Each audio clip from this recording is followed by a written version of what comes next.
Within days, the Montgomery Improvement Association was formed to guide the Montgomery Bus Boycott.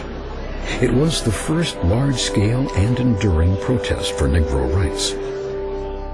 For leadership, the protesters chose a young Baptist minister, the Reverend Dr. Martin Luther King, Jr. Signs were posted around town. Don't ride the bus today. Don't ride it for freedom. The boycotters organized carpools. They rode in taxicabs. They walked. Through heat and cold, rain and snow, they refused to ride the bus. The city of Montgomery lost as many as 35,000 fares each day during the boycott. But even as weeks turned to months, they refused to meet with demands for more courteous service, equal seating privileges, and the hiring of Negro bus drivers. Instead, they held fast to their segregationist convictions and filed suit against movement leaders. Even under attack, King and the others would not be provoked to violence. We still feel that we are right and that we stand within our constitutional rights in the protest.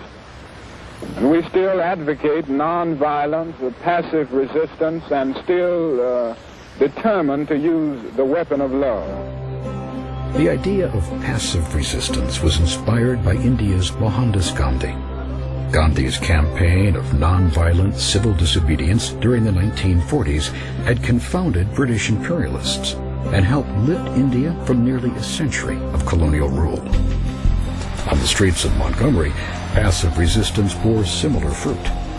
In November 1956, the U.S. Supreme Court upheld a ruling that declared segregated busing to be unconstitutional.